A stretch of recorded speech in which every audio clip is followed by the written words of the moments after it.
रात के लगभग 2:30 बजे के आसपास का वक्त रहा होगा। एक बालक जिसकी उम्र अभी 3 या 4 साल के आसपास रही होगी, वो बच्चा ज़ोर ज़ोर से रो रहा था, चिल्ला रहा था।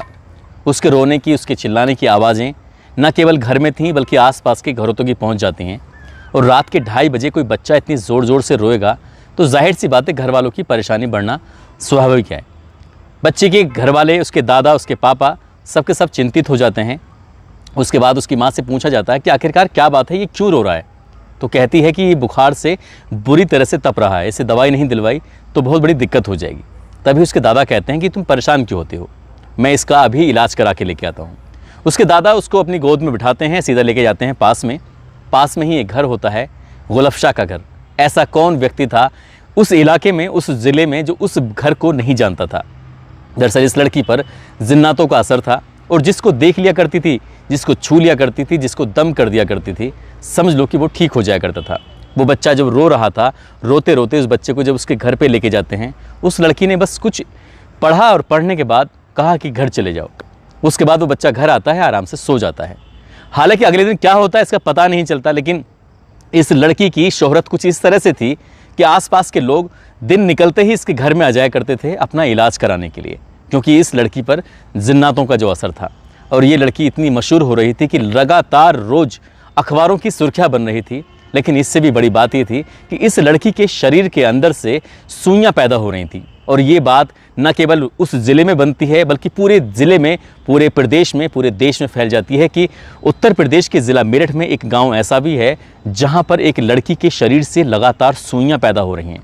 जब उसके बाप से पूछा जाता है, उस लड़की का बाप कहता है कि ये सिर्फ अल्लाह की मेहरबानी है, खुदा की कुदरत है और इसकी वजह से न जाने कितनों का भला हो रहा है। तब ये लगातार जब अखबारों में खबर छप रही थी, तब सब लोग ये जानना चाहते थे कि आखिरकार इसके शरीर से सुई क्यों पैदा हो रही हैं।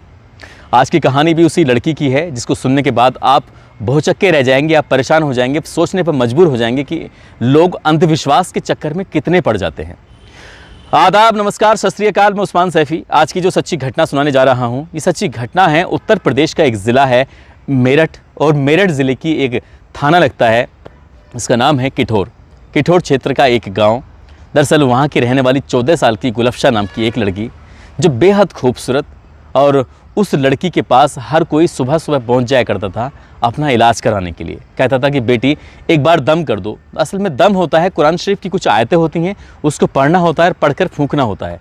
जैसे ही फूंकते हैं तो समझ लो सामने वाले को सेटिस्फेक्शन मिल जाता है कि अब मैं ठीक हूँ, और करने वाला इस तरह से करता चला जाता है। कभी पानी में दम करता है, कभी किसी खाने की चीज़ में दम करता है। ऐसे ही लड़की दम करती थी। और इस लड़की के बहुत सारे लोग ऐसे होते थे जो हाथ चूमते थे और हाथ चूमकर अपनी आँखों से लगाया करते थे।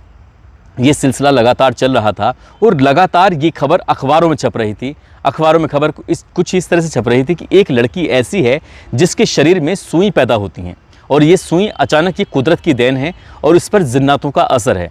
आधा पेज की कवरेज और साथ ही इलेक्ट्रॉनिक मीडिया के लोग जब लगातार इस लड़की से बातचीत कर रहे थे, लगातार बातचीत करने के साथ साथ उसके बारे में अखबार में छाप रहे थे, टेलीविज़न पे ये खबर चल रही थी, तो लोगों के अंदर और उत्सुकता पैदा होती है। और लोग, आसपास के गांव के लोग इस गांव में आते थे ये देखने के लिए कि आखिरकार क्या हो रहा है। मीडिया का यहाँ पर पूरी तरह से जमघट लग चुका था और मीडिया के लोगों ने मेरठ कॉलेज का, जो मेडिकल कॉलेज है, वहाँ पर दस्तक दे दी और जाकर डॉक्टर साहब से पूछा कि डॉक्टर साहब आखिरकार ऐसा कैसे हो सकता है कि एक लड़की के शरीर के अंदर सुई पैदा हो रही हैं, सुई बन रही हैं। तब वो कहते हैं कि हम उस लड़की को बिना देखे कुछ नहीं कह सकते, आखिरकार क्या माजरा है ये हम नहीं जानते। दरअसल वहाँ नज़दीकी डॉक्टर ने उसका उपचार किया था। उपचार करने के दौरान जो ऑपरेशन किया, ऑपरेशन से उसके अंदर सुई निकली थी और सुई कुछ अलग थी। जैसे क्या हम सुई और धागा होता है जिससे सिलाई करते हैं, उसके पीछे से सुई में धागा लग जाता है, वैसी ही सुई थी और वो उस शरीर से निकल रही थी। और जब ये सब चीज़ें अखबारों के माध्यम से लोगों को पता चलती है तो लोग वाकई आश्चर्यचकित थे। एक तांत्रिक ने कहा था कि जिन्नात इसके अंदर लोहे की शक्ल में प्रवेश करते हैं और इसके शरीर में जगह जगह दर्द होगा, और जब दर्द होगा तो समझ लो कि इसके अंदर जिन्नात ने प्रवेश कर दिया है, और जब ये जिन्नात आता है तभी लोगों को फ़ायदा होगा। बस लोगों को इसी तरह से इंतज़ार था और 8 महीने से लगातार ऐसे ही उसके शरीर में दर्द उठता था। जब दर्द होता था, जिस हिस्से में होता था, शरीर के हिस्से में, चाहे वो सीने पे हो, चाहे वो थाई पर हो, चाहे वो हाथों में हो, चाहे पैरों में हो, कहीं भी हो, शरीर के अलग अलग हिस्सों में दर्द होता था। वहाँ सुई बनती थी और सुई को डॉक्टर निकाल दिया करते थे। जब लगातार कवरेज चल रही है, लगातार अखबारों में आ रहा है, टेलीविज़न पर आ रहा है, तो हर किसी के अंदर उत्सुकता थी। मेडिकल कॉलेज के प्रिंसिपल से पूछा तो उन्होंने कहा कि हम बिना लड़की को देखे उसके बारे में कोई बता ही नहीं सकते कि आखिरकार वो कैसे उसके अंदर सुई बनती है, नहीं बनती है। मीडिया का जमघट अब लग जाता है उस लड़की के घर पर और उस लड़की के पापा से पूछा जाता है कि जब तुम्हारी लड़की के शरीर में सुइयाँ बन रही हैं तो इसे बड़े डॉक्टर को क्यों नहीं दिखाते हो, क्या बात है। कई बार ये लड़की बहुत दर्द से, बहुत तकलीफ़ से गुजरती है, भले ही चाहे लोगों का इलाज करती हो, लेकिन खुद भी तो तकलीफ़ से गुजरती है। जब घर वालों ने लगातार इस बात पे इग्नोर किया और मीडिया वाले लगातार दबाव बना रहे थे, तब कहीं जाकर आबिद मीडिया की बातों में को मानता है और मानने के बाद उसी मेडिकल कॉलेज में पहुंच जाता है जिस मेडिकल कॉलेज के प्रिंसिपल का लगातार बयान छप रहा था। उसके बाद ये अपनी बेटी को लेकर पहुंचते हैं और जैसे ही वहाँ बातचीत का सिलसिला चल रहा था, अचानक ही लड़की के शरीर के एक हिस्से में दर्द होने लगता है। दरअसल जांघ में उसकी दर्द हो रहा था। जब जांघ में दर्द हो रहा था तो डॉक्टर ने कहा ठीक है, हम इसे देखते हैं। डॉक्टर का एक पैनल उस लड़की के उपचार के लिए लग जाता है और जैसे ही उपचार के लिए लगता है तभी उस लड़की के शरीर के अंदर से सुई निकल आती है।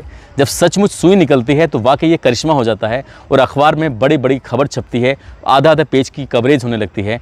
अब न केवल उस डॉक्टर के दिमाग में दर्द होने लगता है बल्कि पूरे इलाके में सनसनी फैल जाती है कि अब तक तो छोटे डॉक्टर इसका इलाज कर रहे थे, लेकिन अब तो मेरठ कॉलेज के जो मेडिकल कॉलेज है उसके बड़े सीनियर डॉक्टर इसका इलाज कर रहे थे, उनके सामने भी सुई निकली है। कुछ ना कुछ तो बात है। अब हर कोई जानना चाहता था कि आखिरकार इस लड़की के अंदर से सुई क्यों निकल रही है। और ये बात न केवल अब ज़िले में थी बल्कि प्रदेश के मुख्यमंत्री या फिर बड़े बड़े ऑफिसर तक पहुंच जाती है। एसएसपी पर दबाव पड़ता है। एसएसपी अपने एसपी देहात, एडिशनल एसपी जिनका नाम होता है एमपी सिंह, उनको जिम्मेदारी देते हैं। कहते हैं कि इस मामले की आप जांच करिए और जो भी है इसके बारे में पता करके बताइए, क्योंकि मीडिया का लगातार दबाव जो बन रहा है। अब यहाँ से एडिशनल एसपी एक महिला दरोगा, एक पुरुष यानी कि इंस्पेक्टर को, महिला दरोगा और इंस्पेक्टर को तैनात करते हैं और कहते हैं कि इस मामले की जांच करके बताओ कि आखिरकार माजरा क्या है, आखिरकार इस लड़की के शरीर में ऐसी क्या दिक्कत आ रही है। क्योंकि यहाँ पर एमपी सिंह सीधे प्रिंसिपल के पास पहुँचते हैं और प्रिंसिपल साहब से बात करते हैं। बात करने के बाद कहते हैं कि क्या सचमुच उसके शरीर के अंदर से सुई निकली थी। वो कहते हैं कि हाँ, सुई निकली थी और हमने खुद निकाली है, हमने खुद अपनी आंखों से देखी है।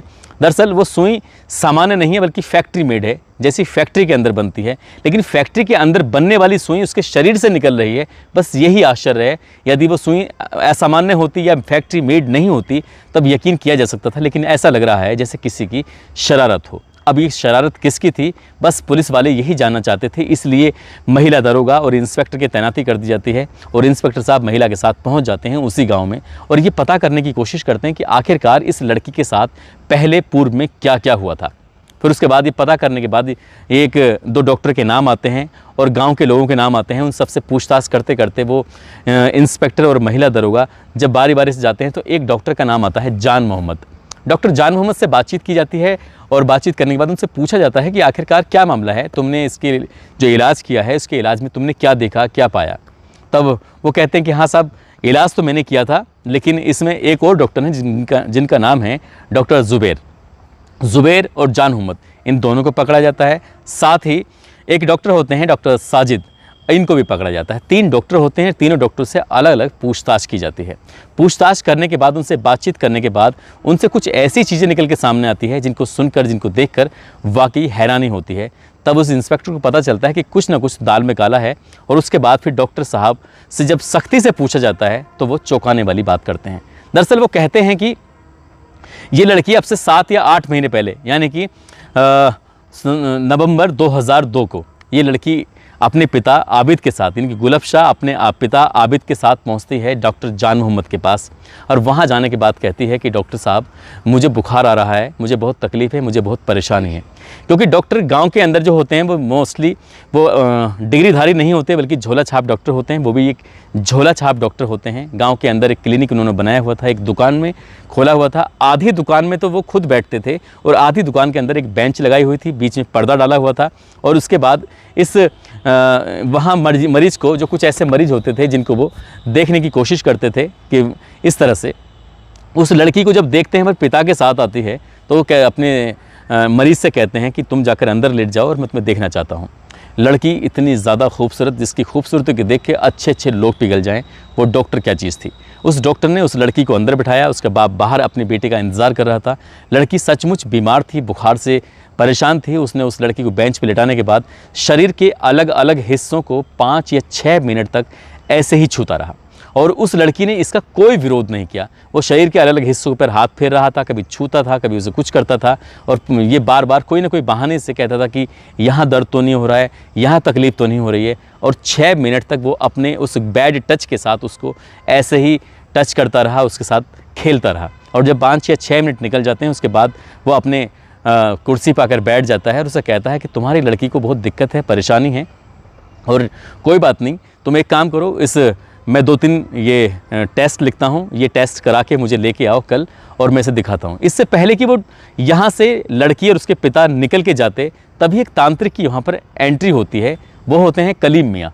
कलीम मियाँ जैसे ही अंदर आते हैं और वो बाप बेटी यहाँ से निकल रहे हैं, तो दोनों का आमना सामना होता है और देखते ही कलीम मियाँ उस लड़की को देख के कहते हैं कि कितनी खूबसूरत लड़की है यार, ये थी कहाँ अब तक। तो इसी बात पे डॉक्टर साहब कहते हैं कि यार मुझे भी इससे प्यार हो गया है, मुझे भी इसे मतलब मन करता है कि मैं इसे अपने पास रखूं, अपने साथ कुछ इसके साथ करूं।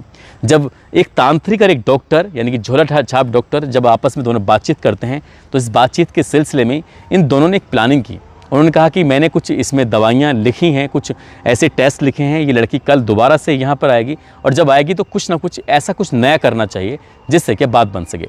तब कलीम मियाँ कहते हैं कि जब ये आता है इसका बाप आबिद, तो तुम्हें एक बात कहनी है, और वो बात ये कहनी है कि इस लड़की पर जिन्नातों का असर है और जिन्नात इसके अंदर लोहे की शक्ल में घुसेगा और जैसे ही ये बात इसके बाप तक पहुँचेगी तब हम कुछ नया काम करते हैं। यानी कि अगले दिन फिर वही तय कार्यक्रम के तहत वो पहुंच जाता है और यहाँ इसको डर था जान मोहम्मद को कि वो इसका इलाज नहीं कर पाएगा, इसके अंदर सुई इसके शरीर के अंदर प्रवेश नहीं कर पाएगा। इसलिए उसने अब जो पड़ोसी गांव का डॉक्टर है, डॉक्टर ज़ुबैर, उसको भी मौके पर बुला लिया।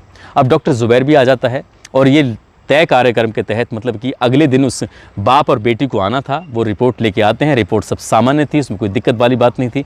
लेकिन उसने उस लड़की को लिटाया और लिटाने के बाद उस लड़की को एक बेहोशी का इंजेक्शन दिया और बेहोशी का इंजेक्शन देने के बाद उस लड़की के अंदर, उसके शरीर के अंदर सुई प्रवेश कर दी और सुई प्रवेश करने के बाद तब वो आराम से उसके साथ ऐसे छेड़छाड़ करते रहे।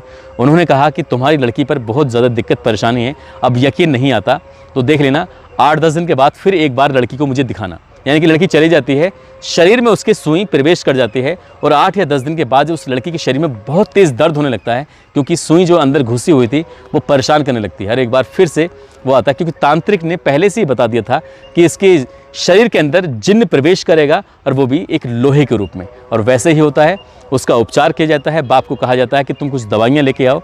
बाप दवा लेने के लिए दूर चला जाता है अपने उस गाँव से। दवाइयाँ जानबूझ के ऐसी ही लिखी जाती हैं जो उस गांव में मिलती ही नहीं या आसपास के गांव में ना मिलें। उस लड़की को एक बेहोशी का इंजेक्शन दिया जाता है, उसके शरीर के अंदर से वो सुई निकाली जाती है ऑपरेशन करने के बाद, और पहले जान मोहम्मद उसका बलात्कार करता है। उसके बाद फिर डॉक्टर ज़ुबैर उसका बलात्कार करता है और बलात्कार करने के बाद इसी बीच में उसका जो पापा हैं, उसके अब्बू हैं आबिद, वो भी मौके पर पहुँच जाते हैं और वो उसे कागज़ में लपेट कर वो सुई दिखाई जाती है कि देखो तुम्हारी बेटी के अंदर से इस तरह से सुई बन रही है। अब यहाँ से सिलसिला शुरू हो जाता है और हर 8वें दिन, 10वें दिन, 15 दिन जब भी मौका मिलता था तभी उस लड़की के अंदर एक सुई निकाल ली जाती थी, दूसरी सुई उसके अंदर प्रवेश कर दी जाती थी। जब उसे दर्द होता था तो वो सुई निकलवाने के लिए आती थी और ये खबर धीरे धीरे आग की तरह इलाके में फैल जाती है और लोगों को एक मैसेज दिया जाता है कि इस लड़की के शरीर में जिन्न प्रवेश कर गया है और इसलिए लोग उससे अपना इलाज कराने के लिए, मतलब अंधविश्वास की पराकाष्ठा की एक लिमिट होती है, यहाँ बिल्कुल पूरी लिमिट क्रॉस हो चुकी थी और कितने लोग उस लड़की के दर्द को समझ नहीं पा रहे थे और उस लड़की से इलाज कराने के लिए आते हैं। उस लड़की के हाथों को चूमते थे, उस लड़की के हाथों को अपने आँखों से लगाया करते थे और वो लड़की के साथ ये डॉक्टर लगातार रेप करने लगता है। जान मोहम्मद, ज़ुबैर और साथ ही ये कलीम मियाँ, तीनों को जब भी मौका मिलता था तब उसके साथ ऐसे ही रेप करते थे, बलात्कार करते थे। जब जब उस लड़की को बेहोशी का इंजेक्शन दिया जाता था, उस बेहोशी के इंजेक्शन देने की शुरुआती दौर में जब डॉक्टर की डिमांड बढ़ जाती है तो पास के ही गांव से ये इंजेक्शन लेकर आया करता था। उस डॉक्टर का नाम होता है डॉक्टर मामूल। डॉक्टर मामूल के पास वो बेहोशी के इंजेक्शन मिलते थे अब वहाँ जाने के बाद डॉक्टर मामूल ने कहा कि यार आजकल तुम बहुत ज़्यादा इंजेक्शन लगाते हो, क्या बात है, क्या क्या क्या परेशानी, किसको इंजेक्शन लगा रहे हो। जब ये वाली बात डॉक्टर मामूल पूछता है तो डॉक्टर जान मोहम्मद को ऐसा लगता है कि शायद मामूल को ये बात पता चल गई है। तब वो पूरी कहानी उसके सामने बयां कर देता है। अब मामूल भी उसके साथ मिलकर रेप करने लगता है। यानी कि अब तक मिला के 4 लोग, 3 डॉक्टर होते हैं, एक तांत्रिक होता है, और धीरे धीरे जब कहानी आगे बढ़ने लगती है एक डॉक्टर और शामिल हो जाता है। अब 4 डॉक्टर और एक तांत्रिक मिलकर इस लड़की के साथ लगातार रेप कर रहे थे। उसके अंदर सुई डालते थे और वो सुई निकालते थे, लोगों को पता चलती थी। यही बात जब अखबारों के माध्यम से लोगों को पता चलती थी, लगातार टेलीविज़न के माध्यम से ये चीज़ें वायरल हो रही थी, तो ये एक आश्चर्य का विषय बन गया था मेरठ क्षेत्र में कि एक लड़की ऐसी भी है जिस पर जिन्नातों का असर है, जिसके शरीर के अंदर से सुई बन रही है। लेकिन जब इस मामले की जाँच की जाती है तो पता चलता है ये तो इस लड़की के साथ गलत काम हो रहा है। और एक दिन आता है 22 जून 2003, एडिशनल एसपी यानी कि एसपी देहात MP सिंह ये कठोर थाने के SHO को फ़ोन करके कहते हैं कि मैंने इस मामले की अपने स्तर से व्यक्तिगत तरीके से जांच कराई है, मुझे ये 4 या 5 जो भी हैं, एक तांत्रिक और 4 डॉक्टर हैं, इनको जल्द से जल्द गिरफ्तार करके लेके आओ और बात करनी है। उन्हें गिरफ्तार करके थाने लाया जाता है और थाने लाने के बाद जब प्रेस कॉन्फ्रेंस की जाती है तो मीडिया के यहाँ जमघट लग जाता है और मीडिया के सामने वो अपनी सारी सच्चाई, पूरी कहानी जब बयां करते हैं तो लोग सुनकर हैरान थे, परेशान थे। लोगों का गुस्सा फूट जाता है, न केवल प्रशासन का गुस्सा फूटता है बल्कि पत्रकार और आम लोग इतने परेशान थे कि एक 14 साल की बच्ची के साथ लगातार 8 महीने से बलात्कार हो रहा है और लोगों को ये मालूम किया गया कि ये कुदरत का करिश्मा है, ये अंधविश्वास नहीं तो क्या होगा।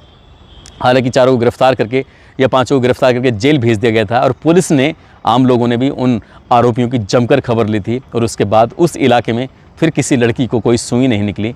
दोस्तों, इस घटनाक्रम को सुनाने का उद्देश्य भी किसी को परेशान करना नहीं है, किसी का दिल दुखाना नहीं है, बल्कि आपको जागरूक करना है। यदि आपके आसपास किसी भी बहन बेटी के साथ इस तरह की कोई दिक्कत, कोई परेशानी हो रही है तो आपको जागरूक रहने की ज़रूरत है। इस तरह से अंधविश्वास के चक्कर में पड़ने की बिल्कुल भी ज़रूरत नहीं है।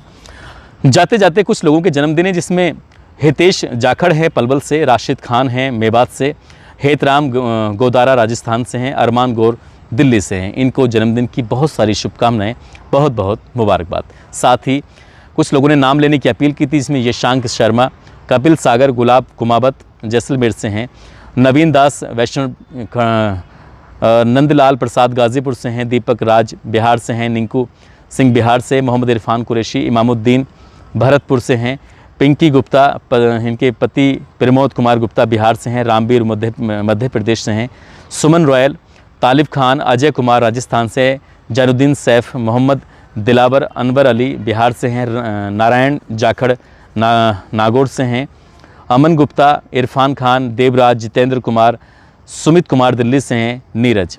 इन लोगों ने नाम लेने की अपील की थी। आप सब लोग अपना ख्याल रखें, सुरक्षित रहें। जय हिंद, जय भारत।